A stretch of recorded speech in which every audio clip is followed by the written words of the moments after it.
मराठ्यांची तळपती तलवार म्हणजे महाराष्ट्र आणि कर्नाटक सीमा वाद जो आहे तो आणखीन एकदा उफाळलेला आहे आणि संसदेचं हिवाळी अधिवेशन पण सुरू झालेलं आहे आणि प्रियंका चतुर्वेदी ज्या खासदार आहेत त्यांनी या संदर्भामध्ये एक स्थगन प्रस्ताव पण दिलेला आहे। काय सांगितले तुम्ही या प्रस्तावामध्ये? प्रस्ताव एकच बात सांगले है और वो बात ये है कि ये जो पूरा बॉर्डर इशू हो रहा है वो पूरा केंद्र सरकार नियोजित काम हो रहा है। जो संजय राउत जी ने भी कहा है कि दोनों तरफ सरकार भारतीय जनता पार्टी की है, फिर भी दोनों की सुनवाई नहीं हो रही है। कर्नाटका की तरफ से कर्नाटका के मुख्यमंत्री दादागिरी कर रहे हैं, हमारी बसेस को रोका जा रहा है, उसमें तोड़फोड़ किया जा रहा है। ये कतई हमें मंजूर नहीं है।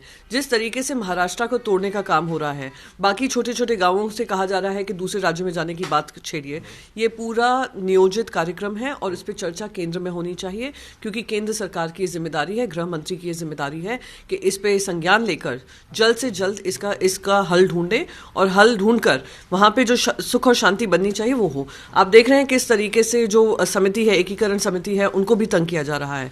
तो ये हमारे लिए मंजूर नहीं है और इसकी लड़ाई हम लड़ेंगे। कल ऑल पार्टी मीटिंग थी, उसमें जो शिंदे गुट के है हेमंत पाटिल, उन्होंने एक इशू रखा था, एक मुद्दा रखा है कि इसके लिए सेंट्रल लेवल पे एक अलग कमेटी बिठाई जाए और जल्द से जल्द इसके ऊपर सोल्यूशन निकाला जाए। एक तो केस सुप्रीम कोर्ट में है, दूसरा मतलब कि ये विवाद चल रहा है, और एक कमेटी, क्या लगता है कि हल निकलेगा? ये कमेटी पे कमेटी बनाते रहेंगे। जैसे तारीख पे तारीख का काम हो रहा है, उसी तरीके से कमेटी की बात करना है, जिम्मेदारी को झटकना है। इसका सल्यूशन बाकायदा गृह मंत्री और दोनों मुख्यमंत्री को बैठकर, और मुख्यमंत्री खास करके महाराष्ट्र के मुख्यमंत्री जो मूक दर्शक बनकर बैठे हुए हैं और उप मुख्यमंत्री की बात कर्नाटका के मुख्यमंत्री भी नहीं सुन रहे हैं, तो उसी से समझ में आता है कि ये सबकी मिली जुली भगत है और इन पे कार्रवाई होनी चाहिए और जल्द से जल्द इसका सल्यूशन ढूंढना चाहिए। क्यों लग रहा है कि इसके पीछे केंद्र सरकार या बीजेपी है और क्या वजह है? वजह मैं बताती हूँ। इनका पूरा ये आइडिया है कि महाराष्ट्र को किस तरीके से मराठी अस्मिता को खत्म करने का काम हो रहा है।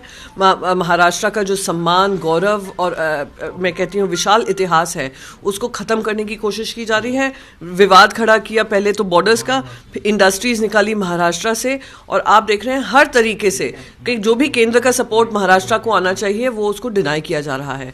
तो ये एक पूरी सोची साझी रणनीति है। केंद्र में भारतीय जनता पार्टी है, दोनों राज्यों में भारतीय जनता पार्टी साथ में है, फिर भी इस तरीके के विवाद सामने आ रहे हैं। तो ये क्लियरली एक प्लान्ड काम है, क्योंकि कर्नाटका में चुनाव भी आ रहा है। लॉ एंड ऑर्डर की सिचुएशन निर्माण हुई है, लेकिन फिर भी सीएम कह रहे हैं, डीसीएम भी फोन के ऊपर बोमे से चर्चा कर रहे हैं। आप ये देखिए हमारे राज्य के मंत्रियों को किस तरीके की भाषा का इस्तेमाल किया जाता है। कर्नाटका के मुख्यमंत्री कहते हैं कि इनको कोई आने की जरूरत नहीं है, और हमारे मुख्यमंत्री चुप हो जाते हैं। हमारे उप मुख्यमंत्री कुछ अपनी आवाज नहीं निकालते हैं।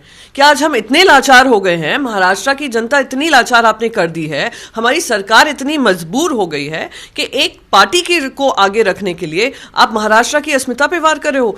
ये हम मंजूर नहीं है और इसकी लड़ाई हम लड़ेंगे। तो इसलिए मैंने कहा है इस पर चर्चा होनी चाहिए। क्या होगा आगे? सिर्फ पार्लियामेंट में या फिर? नहीं, आप ये मत सोचिएगा कि हम सिर्फ पार्लियामेंट में काम होगा। ये काम रास्तों पे होगा। महाराष्ट्र की अस्मिता की बात है, महाराष्ट्र की शान, आन बान शान की बात है, और इसमें हम कहीं भी कॉम्प्रोमाइज नहीं करेंगे। बिल्कुल, धन्यवाद हमसे बात करने के लिए।